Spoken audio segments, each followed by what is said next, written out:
I think you all kind of heard about this. A lot of people, especially if you're a woman, you probably heard about Shan Booty's video or podcast where she interviewed Jazzy Brown. I think that's her name. And so Jazzy, I remember Jazzy from like some kind of like comedy skits every once in a while. I remember seeing her like years ago. And so that's all I really knew. And then when I saw her face again, I'm like, oh, I remember her. She's like one of those, she was kind of funny, had those skits, but I didn't know her ideas or philosophies. So then Kimberly Foster, who used to do, who has a Just for Harriet brand, and then she has her own kind of like personal channel, she commented on the juxtaposition of Jazzy. So I never knew her previous ideas, but she actually showed a video of Jazzy. So if you want to understand the background to this, in the more recent video with Shan Booty, she talked about being very submissive to her man and how she just loves it. She'll scratch his back, you know, so he could fall asleep.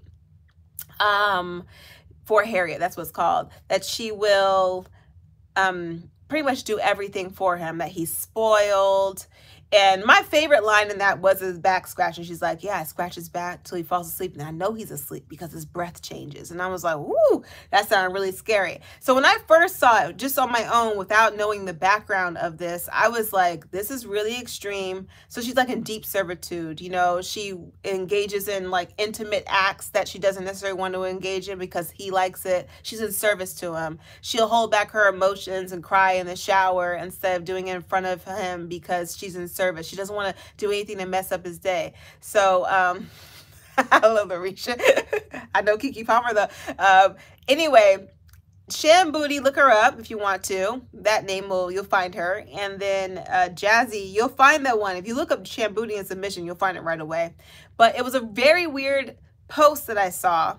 And someone had put on Facebook, like, what do you think about it? And when I saw it, the first thought I thought was, well, good for her. If she likes it, I love it for her, if this level of submission is important. But then I also thought to myself, this is a serial killer in the making, or not serial killer. What's that show? Snapped. This is Snapped in the making, because I felt like this is already very, very extreme, right? This is, you are on the deep end, you know, of just life in general. This is extreme. And the moment something doesn't quite work out, as you've gone so far off on this deep end, that's where you might see Snapped. Okay. That was my first thought about it. Then I saw Kimberly Foster's video, and she showed Jazzy's previous thoughts. So the missubmission, and just going to give you guys some context, she's not submitting to any old person. It's Cam Newton, okay? So Cam Newton of black quarterback with Carolina Panthers fame, fashion fame, being weird fame, Cam Newton. That's who she's being submissive to. But her previous verbiage was against the pick-me's. Forget... No, Booty, not Shan Booty. That's the best. No. So Larisha says, is it Shan Booty? Like, no, she's not a sham. It's Shan, S-H-A-N, and then space B-O-O-D-Y. I think that's how her channel reads. I think her last name is like Boodrum or something like that. There we go. Ash&Ether's got it for you. We're gonna take you to the right places if you guys want to do the research later, okay?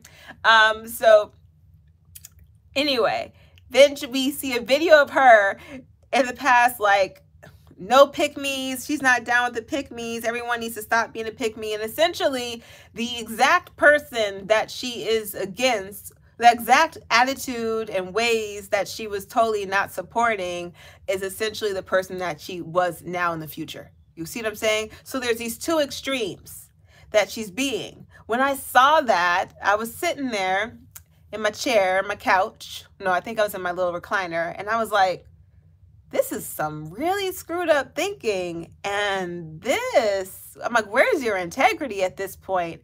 How are you going to survive? Like, who are you? And I thought about extreme beliefs and extreme thoughts in general. And that's really where this video came from. So this part might be the most that we could have that will probably talk about it. If you guys want to look at those two little pieces, go ahead.